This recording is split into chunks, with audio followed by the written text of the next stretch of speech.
விவோஸ் இன்னைக்கான வீடியோவில் நம்ம கார்த்தி ரேவதி சீரியலை பற்றி தான் பார்க்க போகிறோம். அதில் பார்த்தீங்கன்னா ரொம்பவே பரபரப்பான கட்டத்தில் கொண்டு போயிட்டுருக்காங்கன்னே சொல்லலாம். நம்ம சூரியகலா பார்த்தீங்கன்னா நம்ம கார்த்தி மேலே கம்ப்ளைண்ட் கொடுக்குறாங்க. நம்ம கம்ப்ளைண்ட் கொடுத்ததை வச்சு நம்ம கார்த்தியை அரெஸ்ட் பண்ணிடுவாங்கன்னு நினச்சா நம்ம கார்த்தி ரொம்பவே மாசாக பார்த்தீங்கன்னா நம்ம சரவணனுக்கு ஃபோன் பண்ணி ஹெல்ப் கேட்குறாங்க. நம்ம சரவணனும் அந்த அதிகாரிக்கிட்ட பேசுகிறாங்க. அந்த அதிகாரியும் நம்ம கார்த்திக்கு ஹெல்ப் பண்ணுறாங்க. இது நம்ம சூரியகலாவுக்கு தெரிஞ்சால் என்ன ஆகுன்றது நம்மளுக்கு தெரியல. அதை பற்றி தான் இந்த வீடியோக்குள்ளே பார்க்க போகிறோம். வீடியோவை ஸ்கிப் பண்ணாமல் பாருங்கள். வாங்க வீடியோக்குள்ளே போகலாம். இப்போ பார்த்தீங்கன்னா நம்ம சுவாதியை தான் காட்டுறாங்க. என்னப்பா இவங்க போயிட்டு கம்ப்ளைண்ட் கொடுக்க போயிருக்காங்க. இதனால் மாமா அக்காவையும் அம்மாவையும் தேட முடியாமல் போயிடுச்சுன்னா என்ன ஆகிறது, போலீஸ் அரெஸ்ட் பண்ணிடுமே அப்படின்றாங்க. அதுக்கு நம்ம ராஜராஜன் சொல்கிறாங்க, அதெல்லாம் இவ கம்ப்ளைண்ட் கொடுத்தா எல்லாம் ஆயிடுமா, அவர் எவ்வளோ பெரிய ஆளுமா, என்ன நினச்சிட்டு இருக்க நீ, அவள் என்ன வேணால் பண்ணிட்டு போட்டோம், அதை பற்றி நம்மளுக்கு கவலை கிடையாது, எதுவாக இருந்தாலும் சின்ன மாப்பிள்ளை பார்த்துப்பாரு அப்படின்னு சொல்லிட்டு நம்ம ராஜராஜன் ரொம்பவே பொறுமையாக சொல்லிட்டு போயிடுறாங்க. இந்த பக்கம் ரோகிணியை தான் காட்டுறாங்க. ரோகிணி ரொம்பவே மனசு கஷ்டத்தோட கடவுள்கிட்ட போய் வேண்டுறாங்க. எப்படியாவது எங்கள் அம்மாவையும் தங்கச்சியும் நீ வீட்டுக்கு கொண்டுட்டு வந்துரு, ஏற்கனவே எங்கள் வீட்டில் நிறைய பிரச்சனை இருக்குது, அதுவே எங்களால் சமாளிக்க முடியல, இப்போ வேற புதுசாக சூரியகலான்ற ஒருத்தி எங்கள் வீட்டுக்குள்ளே நுழைஞ்சதுனால பெரிய பிரச்சனையாக போயிட்டுருக்கு, இதை எப்படி நாங்கள் வெளியில் வருவோமே தெரியல, அதுக்கு மத்தியில் இப்போ எங்கள் அம்மாவையும் தங்கச்சியும் காணும், எப்படியாவது நாங்கள் போனவங்க கண்டுபிடிச்சி கொண்டு வந்தோம் அவங்கள அப்படின்னு சொல்லிட்டு நம்ம ரோகிணி சாமி கிட்ட வேண்டிட்டு இருக்காங்க. அப்பதான் நம்ம செங்கல் சூளையை காட்டுறாங்க. செங்கல் சூளையில் இருக்கவங்க பார்த்தீங்கன்னா அந்த செங்கல் சூளைக்கு தீ வைக்கணும் அப்படின்னு சொல்லிட்டு அங்கே சாமி பூஜை போடுறாங்க. அங்கே சாமி பூஜை போடும்போது பார்த்தீங்கன்னா நிறைய தடங்கள் வருது. அங்கே ஒருத்தரை பாம்பு கடிச்சிருது, இந்த பக்கம் பார்த்தீங்கன்னா தேங்காய் அழுகிடுது. இதெல்லாம் பார்த்துட்டு அவங்களுக்கு என்னமோ ஒரு மாதிரி அபசகுணம் மாதிரி எனக்கு தோணுது அப்படின்னு சொல்லிட்டு அங்கே இருக்கிறவங்களும் சொல்கிறாங்க. அப்போ சரி வேற தேங்காய் வாங்கிட்டு வாங்க அப்படின்னு சொல்லிட்டு வேற தேங்காய் வாங்கிட்டு உடைச்சி பூஜை ஆரம்பிக்கிறதுக்காக எல்லாரும் ரெடி ஆகுறாங்க.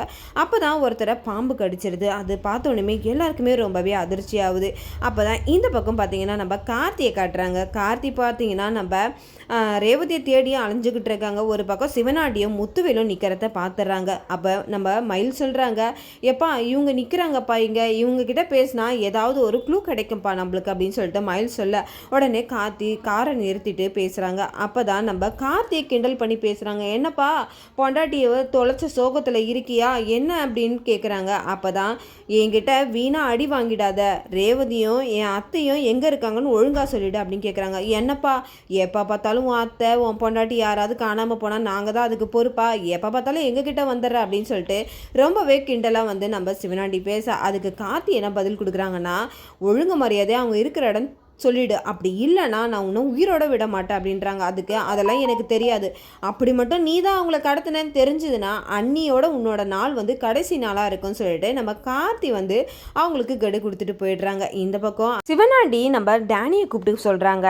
இப்போ ஒருத்தனை பார்த்த பற்றியா, அவன் தான் கார்த்தி, அவனை பொண்டாட்டியை தான் நம்ம இன்னைக்கு கடத்தி வச்சுருக்கோம், இவங்க ரெண்டு பேரும் கதை முடித்தோடனேயுமே அவனோட கதையை நீ முடிச்சிடு டேனி அப்படின்னு சொல்கிறாங்க. அதுக்கு டேனி சொல்கிறாங்க, முதல்ல இவங்க ரெண்டு பேர் கதையும் நான் ஃபுல்லாக முடிக்கிறேன், அதுக்கப்புறம் அவனோட கதையை நான் முடிக்கிறேன் அப்படின்னு சொல்லிட்டு டேனி ஒரு பக்கம் சொல்ல, இந்த பக்கம் சிவனாடி ரொம்பவே சந்தோஷமாக இருக்காங்கன்னே சொல்லலாம். இந்த பக்கம் நம்ம சூரியகலாவை தான் காட்டுறாங்க. சூரியகலா சொன்ன மாதிரியே பார்த்தீங்கன்னா ஸ்டேஷனில் போயிட்டு இருந்துட்டு நம்ம போலீஸ் அதிகாரி கிட்ட சொல்கிறாங்க, இந்த மாதிரி எங்களோட சாமுண்டீஸ்வரியோட அத்தையை காணோம், நீ யாருமா அப்படின்னு கேட்கும்போது நான் அவங்களுக்கு சொந்தம் தான், இந்த மாதிரி அவங்க வெளியில் ஒரு ஃபங்க்ஷனுக்காக போனாங்க சார், ஆனால் வீட்டுக்கு வரவே இல்லை, ஆனால் வீட்டில் இருக்கவங்களும் யாருமே அவங்களுக்கு சப்போர்ட்டிவே கிடையாது அப்படின்னு சொல்லும் போது அப்போ அந்த அதிகாரி கேட்குறாங்க, உங்களுக்கு யார் மேலமா டவுட் இருக்குது அப்படின்னு சொல்லிட்டு, இந்த மாதிரி கார்த்தின்றவர் மேலே தான் டவுட் இருக்குது அப்படின்னு சொல்லிட்டு அந்த ஃபோட்டோவையும் காட்டுறாங்க.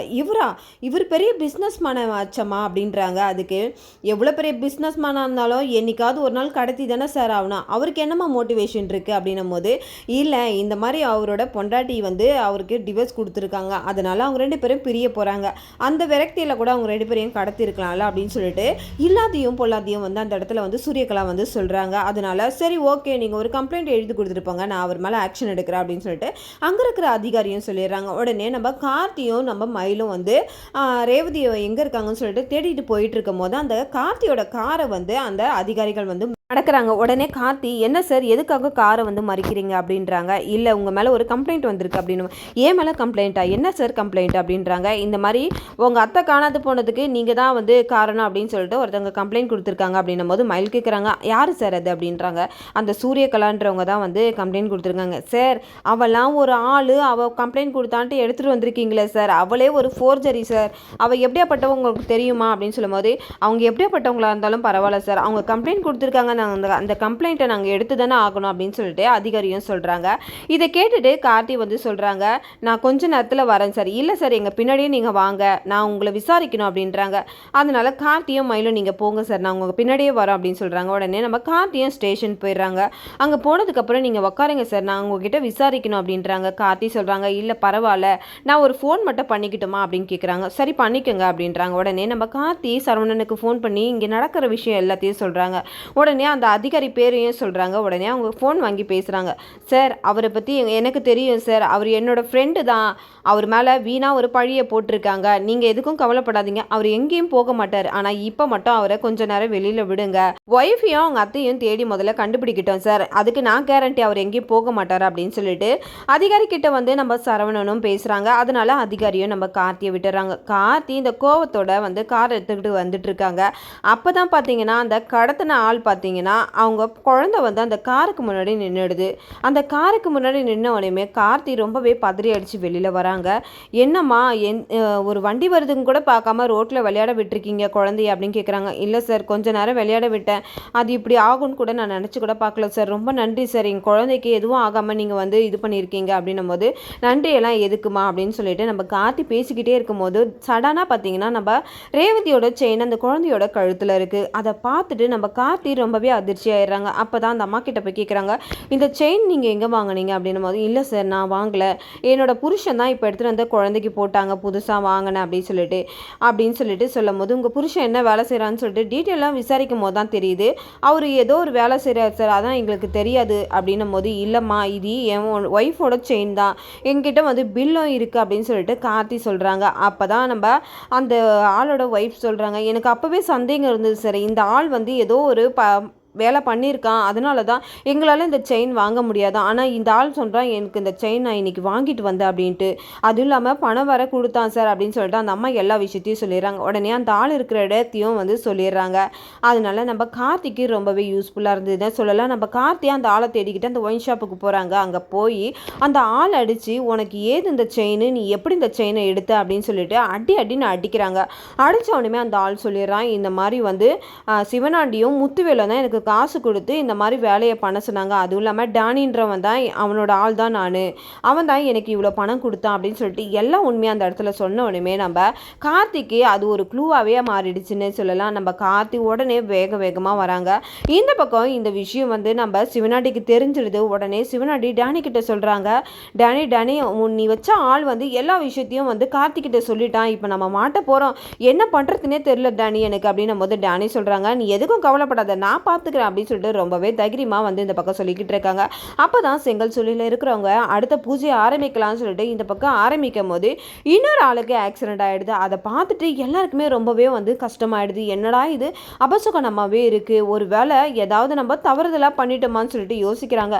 அங்கே இருக்கிற கேலண்டரை எடுத்து பார்க்குறாங்க. இது எம்மகண்ட நேரம்ப்பா, அதனால தான்ப்பா நம்ம இந்த நேரத்தில் ஆரம்பிச்சிருக்கோம், அதனால தான் இப்படி ஆகுது அப்படின்னு சொல்லிட்டு அவங்களுக்குள்ளே ஒரு கணக்கு போட்டுக்கிட்டு, "இன்னும் 10 நிமிஷம் இருக்குப்பா நல்ல நேரத்துக்கு." அப்படின்னு சொல்கிறாங்க.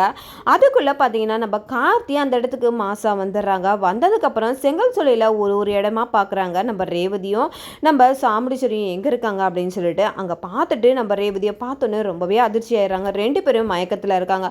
அங்கே இருக்கவங்க எல்லாருமே வந்து ஒரு மாதிரி ஷாக் ஆகிடுறாங்கன்னே சொல்லலாம். "எப்பா, நாங்கள் இவ்வளோ நேரம் பூஜை போடுறதுக்காக தான்ப்பா பார்த்துட்டு இருந்தோம், ஆனால் நிறைய தடங்கள் வந்ததுப்பா, இதில் எங்களுக்கு இதனால தான் கடவுள் வந்து ஏதோ ஒரு விஷயத்த தடுத்துக்கிட்டே இருந்தாரா?" அப்படின்னு சொல்லிட்டு அங்கே வந்து இருக்கிறவங்க எல்லாருமே சொல்லிக்கிட்டு இருக்காங்க. அதுவும் இல்லாமல் பாம்பு கடி பட்டவருக்கும் குணமாயிடுச்சு, அவர் வந்து சாதாரண கடி தான் அது அப்படின்னு சொல்லிட்டு அவங்களும் வைத்தியரும் சொல்லிடுறாங்க. இந்த பக்கம் இந்த பக்கம் டேனியை தான் காட்டுறாங்க. டேனி சும்மா மாசா பார்த்தீங்கன்னா சேர் போட்டு இருக்காரு. அந்த இடத்துல கார்த்தி எப்படி வெளுத்து கட்டுவார்னே அவருக்கு தெரியாது. ஆனால் ரொம்பவே திமுறா வந்து அந்த இடத்துல இருக்காரு. நம்ம ரேவதியும் நம்ம சாமுண்டீஸ்வரியும் காப்பாற்ற விடாமல் நம்ம டேனி வந்து அந்த இடத்துல தடுக்கிறாங்க. அப்போ கார்த்தி டேனியை போட்டு அடின்னு அடிக்கிறாங்கன்னே சொல்லலாம். அதோடு அவர் தலை திரும்பாமல் ஊர் பக்கம் போனாலே போதும். அந்த அளவுக்கு நம்ம டேனி நம்ம கார்த்திகிட்ட அடி வாங்கியிருக்காங்கன்னே சொல்லலாம். நம்ம கார்த்தி டேனியை அடித்து போட்டு இந்த பக்கம் ரேவதியும் நம்ம சாமுண்டீஸ்வரியும் காப்பாற்றி நம்ம மயில் என்ன சொல்கிறாங்கன்னா, எப்பா அத்தையை முதல்ல ஹாஸ்பிட்டல் கூட்டிகிட்டு போகணும்ப்பா அப்படின்னு சொல்கிறாங்க. 2 பேரையும் ஹாஸ்பிட்டல் கூட்டிகிட்டு போகிறாங்க. அங்கே போனதுக்கப்புறம் ரேவதிக்கும் நம்ம சாமுண்டீஸ்வரிக்கும் மயக்கம் தெரிஞ்சு ரேவதி மட்டும் நம்ம கார்த்தியை கண்டுபிடிச்சிட்டாங்கன்னா கண்டிப்பாக நம்ம கார்த்தியை வந்து நம்ம ரேவதி ஏற்றுப்பாங்க தான் நினைக்கிறேன். இதுக்கப்புறம் வீடியோவில் என்னெல்லாம் நடக்குதுன்னு நம்ம பார்க்குறதுக்கு என்னோட ரிவ்யூ உங்களுக்கு பிடிச்சிருந்தா மறக்காமல் உங்களோட கமெண்ட்களை என்னோட கமெண்ட் பாக்ஸில் தெரிவிங்க. வீடியோ பார்த்துட்டு இருக்கவங்க எல்லாருமே என்னோட சேனலுக்கு சப்போர்ட் பண்ணுங்கள். தேங்க்யூ.